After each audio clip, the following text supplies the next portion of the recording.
어느 부부의 결혼기념일에 발신자가 없는 등기우편이 도착했습니다. 봉투를 뜯어보니까 보고 싶었던 연극의 입장권 2장이 들어있었습니다. 부부는 결혼기념일을 축하하기 위해 친구 중 누군가가 그 티켓을 보냈다고 생각했습니다. 그래서 감사한 마음을 가지고 오랜만에 연극도 보고 외식도 하고 즐거운 시간을 보냈습니다. 그런데 밤늦게 집에 돌아와 보니까 집안이 난장판으로 변해 있었습니다. 그들이 외출한 사이에 도둑이 들어왔던 것입니다. 부부가 흐트러진 방안을 정리하던 중에 화장대 위에서 쪽지 하나를 발견했습니다. 그것은 도둑이 남긴 쪽지였는데 그 쪽지에는 이렇게 메모가 되어 있었습니다. 연극은 잘 보셨나요? 세상에 공짜는 없습니다. 도둑이 입장권을 보내놓고서 부부가 연극을 보는 사이에 몽땅 털어갔던 것입니다. 우리는 너나 할 것 없이 공짜를 좋아합니다. 그러나 공짜 심리는 결코 좋은 것이 아닙니다. 왜 그렇습니까? 공짜 심리는 심지도 않고 거두려고 하는 잘못된 마음이기 때문에 그렇습니다. 공짜 심리는 일하지 않고 쉽게 부와 성공을 거머쥐려고 하는 그릇된 욕심입니다. 이 땅에 부조리가 심하고 죄악이 관영한 이유는 어쩌면 이 공짜 심리에서 비롯되었는지도 모릅니다. 그러므로 공짜 심리는 우리 민족이 시급히 추방해야 할 독소입니다. 이는 신앙생활에서도 마찬가지입니다. 신앙생활을 하는 성도는 공짜 심리를 버려야 합니다. 하나님은 무엇으로 심든지 그대로 거둔다고 했습니다. 그러므로 심지도 않고 거두려고 하는 자는 하나님을 업신여기는 자가 됩니다. 그런데 많은 성도들이 하나님께서 주시는 복을 공짜로만 받으려고 하죠. 아무것도 행하지 아니하고 성공의 열매를 거두려고 합니다. 바로 이것이 사실은 병든 신앙인 거예요. 하나님 앞에서 진정으로 성공하기를 원하는 자는 먼저 시간을 바쳐야 합니다. 재능을 바치고 땀을 바치고 눈물을 바치고 재물을 바쳐야 합니다. 꿈을 이루기 위해서는 자기 희생의 대가를 지불해야 하는 거예요. 이 세상에서 공짜를 좋아하는 사람이 성공한 예는 한 번도 없었습니다. 인류 역사를 통해 큰 업적을 남긴 사람들은 한결같이 부지런하고 성실하며 희생적인 삶을 살았습니다. 꿈을 이루기 위해서 모든 것을 바쳤습니다. 예수님도 우리를 구원하기 위해 십자가에 매달리시고 친히 주님의 몸을 희생제물로 바치셨습니다. 이 세상에 희생 없이 성공한 사람은 없습니다. 언제나 자기 희생 위에 위대한 역사를 만들어 왔던 것입니다. 진실로 성공에는 공짜가 없습니다. 그래서 오늘의 본문 갈라디아서 6장 7절을 보면 이렇게 말씀합니다. 스스로 속이지 말라. 하나님은 업신여김을 받지 아니하시나니 사람이 무엇으로 심든지 그대로 거두리라. 심는 대로 거두는 것은 하나님께서 정해놓으신 불변의 법칙입니다. 그러므로 잘 심어야 합니다. 많이 심으면 많이 거두고 적게 심으면 적게 거둡니다. 선한 것을 심으면 선한 열매를 거두고 악한 것을 심으면 악한 열매를 거둡니다. 사랑의 씨앗을 심으면 행복의 열매를 거두고 미움의 씨앗을 심으면 불행의 열매를 거둡니다. 눈물의 기도를 심으면 응답의 열매를 거두고 희생의 씨앗을 심으면 기쁨의 열매를 거둡니다. 모두가 심는 대로 거두게 되어 있습니다. 어떤 장로님 가정에 아들 셋이 있었습니다. 그런데 그 아들들을 키우면서 살펴보니까 각기 노는 모습이 달랐습니다. 이 장로님이 처음에는 직업 군인으로 일했는데 그때 낳은 아들은 허구한 날 총을 가지고 다니면서 탕탕탕 하고 으악 하고 뒹굴더랍니다. 그 시장에서 장사를 했는데 그때 낳은 아들은 또 이렇게 흉내를 내더래요.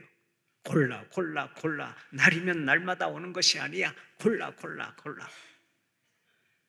그러다가 나중에 장로가 되어서 늦둥이로 아들을 하나 더 낳았는데 그 아들이 허구한 날 이렇게 흉내를 내더랍니다. 다 같이 기도합시다. 무엇이든 심는 대로 거둡니다. 심는 대로 거두는 것은 만고불변의 법칙입니다. 콩 심은 데 콩 나고 팥 심은 데 팥 납니다. 감자 심은 데 감자 나고 고구마 심은 데 고구마 납니다. 운동을 심으면 건강의 복을 거두고, 물질을 심으면 부유의 복을 거두고, 기도를 심으면 응답의 복을 거두고, 눈물의 씨를 뿌리면 기쁨으로 단을 거두게 되어 있습니다. 이것이 심는 대로 거두는 법칙입니다. 흔히 하나님께서 주시는 은총을 특별 은총과 일반 은총으로 나눕니다. 이 중에서 특별 은총은 하나님께서 특별히 주시는 은총을 말합니다.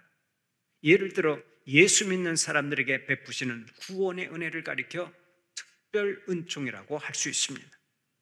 우리는 다 같이 죄인이지만 아무런 공로 없이 구원받고 천국 백성이 되는 은혜를 입었습니다. 그래서 이런 것을 가리켜 특별 은총이라고 말하는 것입니다. 이에 반해 일반 은총이 있습니다. 이 일반 은총은 예수 믿는 사람이나 예수 믿지 않는 사람에게 똑같이 주시는 하나님의 은혜를 말합니다.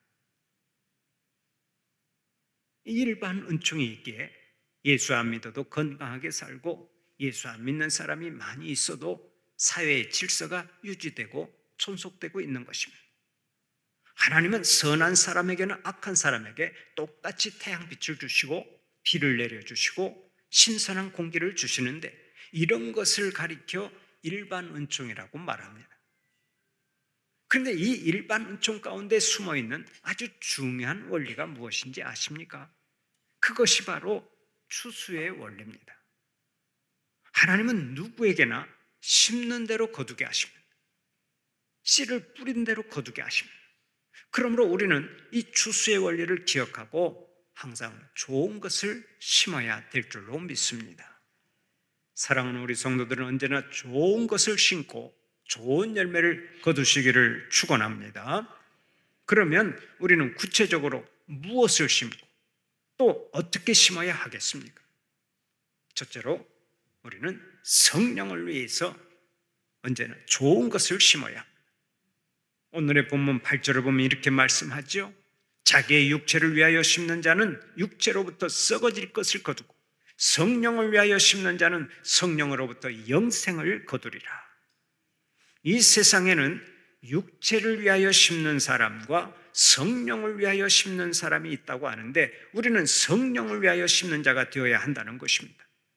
여기서 육체를 위하여 심는다고 할 때 육체는 단순하게 몸을 말하는 것이 아닙니다.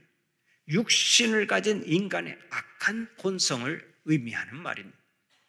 그러니까 육체를 위하여 심는다고 하는 것은 인간의 악한 욕망을 따라 살아가는 것을 말합니다.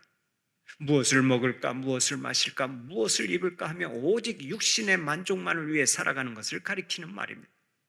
오로지 세속적인 가치만을 위해 사는 것을 의미하는데, 이런 삶을 살지 말라는 거예요. 하나님의 사람들은 언제나 성령을 위하여 좋은 것을 많이 심어야지 육신의 욕망만을 따라서 악한 것을 심고 다녀서는 안 된다는 말씀입니다. 성경을 보면 오직 육체만을 위해 심다가 실패한 사례들이 많이 나옵니다. 그 중에 하나가 롯의 실패입니다. 롯은 아브라함의 조카였는데 하나님께서 약속하신 가나안 땅에 아브라함과 함께 들어갔습니다. 그러나 그 땅은 육신적으로나 물질적으로 볼 때 그리 매력적인 곳이 아닙니다. 농사도 잘 안 되고 목축도 잘 안 되고 세상에 향락거리도 없어서 전혀 재미를 느낄 수가 없었습니다. 결국 롯은 육신의 욕망을 따라 소돔성으로 향합니다. 아브라함에게 등을 돌리고 소돔성으로 이주하니까 소돔성이 너무 재밌는 것입니다. 거기서 세상 쾌락과 짝짓고 죄와 짝짓고 살아가는 재미가 너무나 좋았습니다. 그러나 그렇게 육체만을 위해 좋지 않은 것을 심다가 그 마지막에 어떻게 되었습니까? 하나님께서 소돔성을 유황불로 심판하실 때 롯은 겨우 몸만 빠져나옵니다. 그러나 롯의 아내는 소돔성을 뒤돌아보다가 소금 기둥이 되고 말지요. 사랑하는 아내를 일찍 떠나보내야 했던 것입니다. 그뿐 아닙니다. 사이들 역시 소돔성에 대한 미련 때문에 끝까지 소돔성을 고수하다가 유황불에 타 죽고 맙니다. 롯의 두 딸만 아버지를 따라 겨우 소돔성을 빠져나왔는데 얼마나 큰 비극입니까? 야고보서 1장 15절을 보면 오늘 또 이렇게 말씀합니다. 욕심이 잉태한 즉 죄를 낳고 죄가 장성한 즉 사망을 낳느니라. 육체를 위하여 심으면 죄를 낳고 죄가 장성하면 사망을 낳는 것입니다. 그러나 성령을 위하여 좋은 것을 심으면 우리는 언제나 좋은 열매를 거두게 되어 있습니다. 하나님께서 예비하신 복을 충만히 누리고 하나님께 큰 영광을 돌리게 된다는 말씀입니다. 여러분, 모세를 보십시오.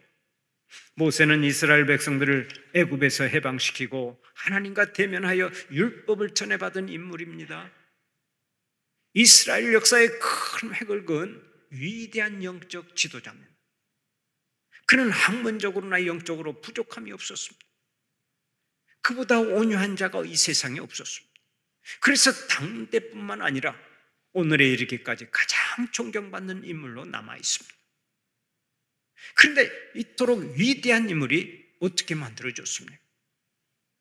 성경은 그의 부모가 모세의 마음에 믿음을 심었기 때문이라고 말씀합니다. 히브리서 11장 23절을 보면 이렇게 말씀합니다.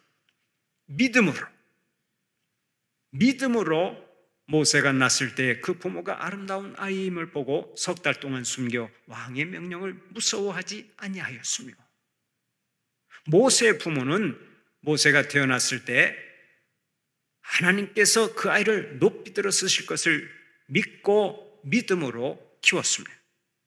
그 당시에 이스라엘 가정에서 태어난 사내 아이들은 바로 왕의 명령을 따라서 모두 죽이게 되어 있었습니다. 그러나 모세의 부모는 아들을 석 달 동안이나 숨겨서 키웠습니다. 그 후 나일강에 띄어보낸 모세는 애굽의 공주의 아들이 되었습니다. 그때도 모세의 어머니는 유모가 되어서 모세를 품에 안고 키울 수 있었습니다. 얼마나 좋았겠습니까? 모세의 어머니는 어린 아들에게 성경 이야기를 해주었습니다. 아들의 마음밭에 하나님의 말씀을 심고 믿음을 심어주었습니다. 날마다 하나님의 사랑과 천국의 가치관을 심어주었습니다. 바로 이러한 신앙 교육이 모세를 위대한 지도자로 만든 것입니다. 어린 심령에 성령을 위하여 좋은 것을 심은 모세의 어머니는 훗날 가장 좋은 열매를 거두었던 것입니다. 얼마나 감사한 일입니까? 죄송하지만 저도 간증을 조금 하겠습니다. 저희 어머니는 제가 14살 먹었을 때 불과 37살의 젊은 나이로 돌아가셨습니다. 그런데 그 어머니가 오늘의 저를 만드셨다고 해도 과언이 아닙니다. 어린 시절 저희 집안은 가난하기 짝이 없었습니다. 아버지가 가정을 돌보지 않고 세상에 취해서 사는 바람에 저희 가정은 항상 끼니 걱정을 하며 눈물로 살아야 했습니다. 지금도 이웃집에 쌀 꾸러 다닌 기억이 생생한데 바가지 하나 들고 쌀 꾸러 가는 일은 언제나 제가 도맡아 했습니다. 어머니가 왜 저를 지명해서 그 일을 시켰는지 그것이 궁금합니다만 아마 제가 제일 말랐고 불쌍하게 생겨서 그 일을 하기에 적절하다고 생각했던 것 같습니다. 제가 가면 불쌍하게 보고 쌀을 잘 이렇게 빌려줄 것 같으니까 저를 아마 대표로 보냈던 것 같아요. 어쨌든 우리 집 식구들은 생활고로 인해 많은 고생을 했습니다. 그래도 저희 어머니는 하나님을 의지하며 그 고난을 찬송으로 바꾸었습니다. 새벽마다 성전에 나가서 눈물로 기도하시던 모습이 아직도 생생합니다.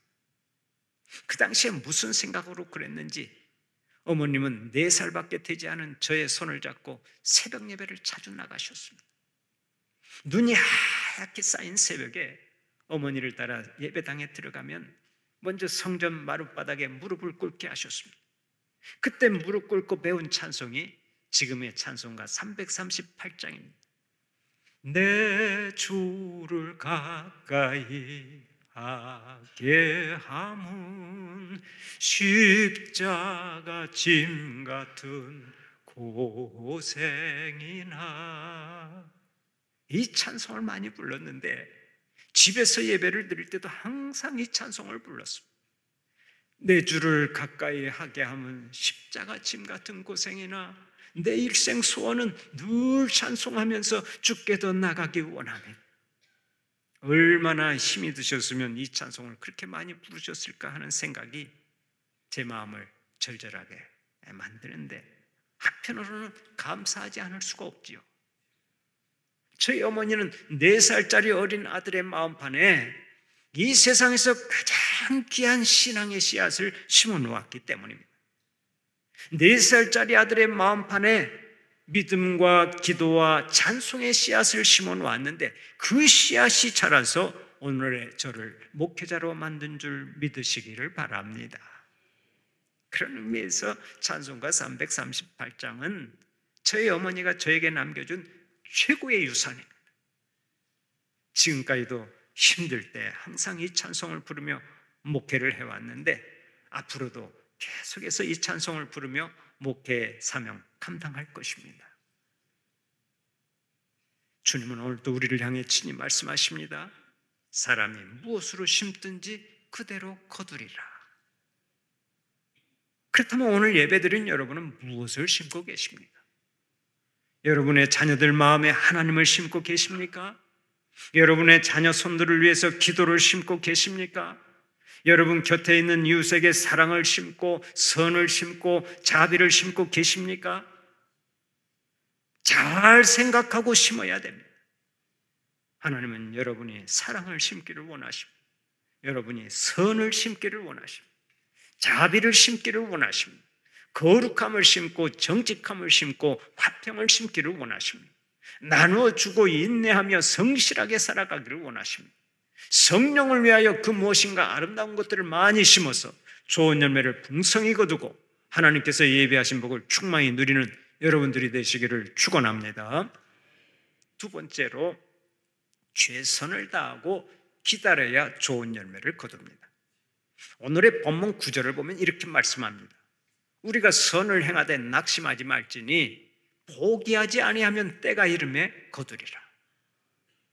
성령을 위하여 좋은 것을 많이 심은 후에는 기다려야 좋은 열매를 거둘 수 있습니다. 농사의 특징 중 하나는 열매를 거두기까지 오랜 시간이 걸린다는 사실이 그것입니다. 공장에서 물건을 찍어내는 것은 금방 할 수 있습니다. 한 번에 수천 수만 개를 생산할 수 있습니다. 그러나 농사는 그렇게 할 수 없습니다. 우리가 아는 대로 아침에 호박씨를 심고서 저녁에 호박을 따는 사람이 없습니다. 어제 모내기를 하고 오늘 추수하는 사람도 없습니다. 모든 식물은 심은 다음에 반드시 기다려야 열매를 거둡니다. 그래서 농부들도 이 법칙을 따라 벼농사를 짓습니다. 농부들은 봄에 심고 가을에 열매를 거둡니다. 봄에 심고 봄에 열매를 거두려는 농부는 없습니다. 봄에 심고 가을에 열매를 거두기 때문에 그 사이에 가뭄도 찾아오고 홍수도 찾아옵니다. 그때 농부는 많은 수고를 하게 되지요. 가뭄이 오면 어디서든 물을 끌어다가 공급해주고 홍수가 지나가면 속히 물을 빼내며 후속 조치를 취합니다. 거름도 주고 고랑도 파고 풀도 뽑아주고 때를 따라 소독도 합니다. 이렇게 수고하고 땀 흘려 일한 후에 때가 되었을 때 결실을 하는 것입니다. 마찬가지입니다. 우리가 좋은 것을 심고 선을 행했다 하더라도 그것이 열매를 맺기까지는 시간이 흘러야 합니다. 인내의 시간이 필요하다는 말씀입니다. 그래서 오늘의 본문에서 이렇게 강조하는 거예요. 우리가 선을 행하되 낙심하지 말지니 포기하지 아니하면 때가 이름에 거두리라. 선한 열매를 거두려면 참고 기다리라는 말씀입니다. 그런 의미에서 전도를 하러 갔다가 금방 열매를 맺지 못해도 우리는 기다릴 줄 알아야 합니다. 인내심을 가지고 계속해서 찾아가야 합니다. 전도를 해보면 보통 10번 이상은 찾아가야 교회에 나오는 사람이 많습니다. 실제로 교회에 등록한 새신자들을 조사해 보니까 그 그들은 평균 14번의 전도를 받고 교회에 나오게 되었다는 통계가 있습니다. 그렇다면 전도의 열매 역시 인내심이 없으면 거둘 수가 없겠죠. 금방 열매가 맺히지 않는다 할지라도 인내심을 가지고 계속해서 문을 두드리세요. 하나님의 때가 되면 반드시 열매가 맺히기 때문에 그렇습니다. 우리가 세상을 떠난 뒤에도 열매는 거두게 되는 것인데, 여러분 그것을 생각하면서 항상 인내심을 가지고 기다리면서 선한 씨를 많이 뿌리시고 우리 하나님의 때에 풍성하게 거두는 복이 있기를 바랍니다. 가끔 성도들이 이렇게 하소연을 합니다. 목사님, 그렇게 열심히 씨를 뿌렸는데도 열매가 없습니다. 심히 낙심이 됩니다. 그러나 여러분 절대로 낙심하지 마세요. 믿음의 열매와 사랑의 열매와 성공의 열매, 형통의 열매를 이 땅에서만 거두는 게 아니에요.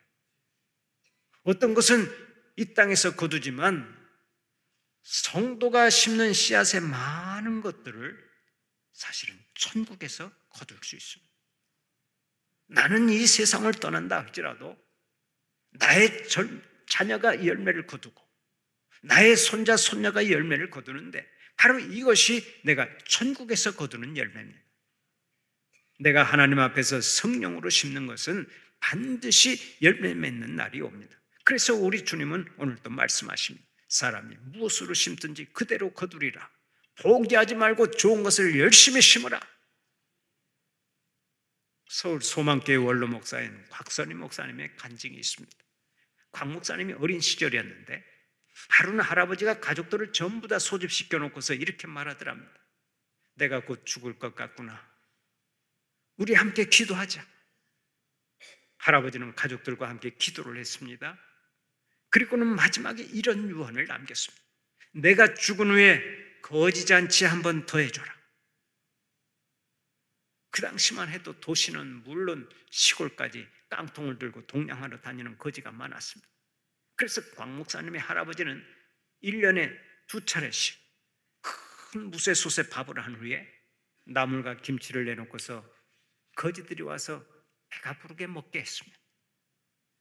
그것을 거지잔치라고 불렀는데 할아버지가 이 세상을 떠나면서 마지막 유언을 한 거예요. 그 거지잔치 한 번 더 해주라. 그래서 할아버지가 죽은 후에 또다시 5일 동안이나 거지잔치를 했답니다. 장례식을 5일 동안 거지잔치로 치렀는데 고향 인근의 거지들이 전부 다 모여들어서 배꼽이 튀어나오도록 음식을 먹었습니다. 그런데 상을 치르는 마지막 날에 상여가 나갈 때 마을 거지들이 그 관은 자기들이 지고 가야 한다고 고집을 부렸습니다. 그 고인의 은혜를 잊을 수가 없어서 마지막이라도 자기들이 관을 메고 산에까지 올라가야 되겠다고 고집을 부렸던 것이죠. 그래서 거지들이 운구위원이 되어서 할아버지의 관을 산에까지 운구했습니다. 그런데 그 간증이 거기서 끝나지 않습니다. 곽 목사님이 자기가 한없이 부족한데도 대형 교회에서 목회를 하고 또 경제적으로도 넉넉하게 살아왔던 것은 할아버지가 살아생전에 많은 선을 베푸셨기 때문이라고 고백합니다. 할아버지는 천국에 가셨지만 할아버지 덕분에 자기가 이 땅에서 복을 많이 받고 산다는 고백입니다. 사랑하는 우리 성도들은 날마다 추수의 법칙을 생각하며 좋은 것을 많이 심고 장차 1000배, 10,000배의 열매를 거두는 자들이 되시기를 바랍니다. 시편 126편 5절 6절을 보면 오늘 또 이렇게 말씀합니다. 눈물을 흘리며 씨를 뿌리는 자는 기쁨으로 거두리로다. 울며 씨를 뿌리러 나가는 자는 반드시 기쁨으로 그 곡식단을 가지고 돌아오리로다. 눈물로 씨를 뿌린다고 하는 것은 열심히 심고 눈물로 기도하며 기다리는 것을 의미합니다. 씨를 뿌린 다음에 인내하며 기다리면 반드시 기쁨으로 열매를 거두게 된다는 말씀입니다. 그렇습니다. 신실하신 하나님은 반드시 약속을 지키십니다. 그러므로 우리는 끝까지 참고 기다리면 됩니다. 모든 일에는 때가 있기 때문에 그렇습니다. 전도서 3장 1절을 보면 법사의 기한이 있고 천한만사가 다 때가 있나니 하고 말씀하지 않습니까? 모든 것은 다 때가 있습니다. 기다려야 할 때는 기다려야 합니다. 흔히 우리는 성공한 사람을 보면서 오해하기 쉽습니다. 모두가 쉽게 된 줄로 잘못 생각하는 것입니다. 그러나 그렇지 않습니다. 성공 이전에 숱한 고난과 역경이 있었고 오랜 세월을 눈물로 기도하면서 기다린 시간이 있었습니다. 다윗을 보십시오. 우리는 다윗이야말로 이스라엘의 가장 위대한 왕이요 성군 중에 성군이라는 생각을 하면서 그의 영광만을 보지만 사실 그 이전에 다윗은 얼마나 많은 고생을 했는지 모릅니다. 특히 사울왕이 그를 죽이려고 쫓아다닐 때는 피를 말리는 고통을 당했고 어떤 때는 살아남기 위해서 이국 땅에 가서 미친 척하며 침을 흘리고 돌아다녀야 했습니다. 그 고난의 세월이 10년이나 계속되었습니다. 그러나 다윗은 훗날의 영광을 위해서 그 시련을 잘 참았습니다. 허구한 날 눈물을 흘리면서도 그는 하나님을 바라보고 오래 참았습니다. 그가 지은 시를 보면 그의 눈물과 인내를 엿볼 수 있는데 시편 56편 8절을 보면 이렇게 간구합니다. 나의 유리함을 주께서 계수하셨사오니 나의 눈물을 주의 병에 담으소서. 나의 눈물을 주의 병에 담으소서. 자기의 눈물을 하나님의 눈물병에 담아달라고 기도하죠. 여기서 주의 병은 하나의 비유인데 이 병은 유리병이 아니고 가죽부대입니다. 고대 이스라엘은 우유나 포도주 등을 가죽부대에 담았습니다. 하나님이 가죽부대에 우리 성도들의 눈물을 담아주신다는 것입니다. 다윗은 자신의 눈물을 하나님이 일일이 기억하고 있다고 확신했습니다. 하나님의 책에다 자기의 눈물을 다 기록하고 계신다고 믿었습니다. 이런 확신을 갖고 기도하며 인내했을 때 마침내 하나님께서 그를 이스라엘의 위대한 왕으로 세우시고 영광을 받아 주신 것입니다. 여러분 잘 기억하세요. 하나님께서는 우리가 기도할 때 즉각 응답해 주시기도 하지만 항상 하나님이 때 주시는 것입니다. 그러므로 내가 생각하는 때에 즉각 응답이 오지 않아도 언젠가 응답될 줄로 믿고 끝까지 인내심을 가지고 기도해야 합니다. 눈물로 기도하고 인내로 기도하면 하나님께서 반드시 응답해 주시는 것을 믿으시기 바랍니다. 우리 하나님께서 응답해 주실 때는 반드시 세 가지 가장 좋은 것으로 응답해 주시는데요. 그것이 뭔 줄 아십니까? 바로 가장 좋은 것을 가장 좋은 방법으로 가장 좋은 때에 주신다는 것이 그것입니다. 이것을 믿으시기 바랍니다. 우리의 인생은 마치 농사 짓는 것과 같습니다. 오늘의 내 모습은 내가 어제까지 심고 농사한 결과입니다. 내일의 내 모습은 오늘 내가 무엇을 심고 어떻게 가꾸느냐에 따라 결정될 것입니다. 남은 생애가 아름답고 복된 인생이 되기를 원하십니까? 좋은 열매를 많이 거두고 싶습니까? 그러면 오늘 성령을 위해서 좋은 것을 많이 심으시기 바랍니다. 눈물로 기도하며 하나님의 때를 기다리시기 바랍니다. 평생 하나님의 추수법칙을 따라 살면서 인생의 좋은 열매를 많이 거두고 하나님의 영광을 높이 드러내는 여러분들이 되시기를 간절히 축원합니다.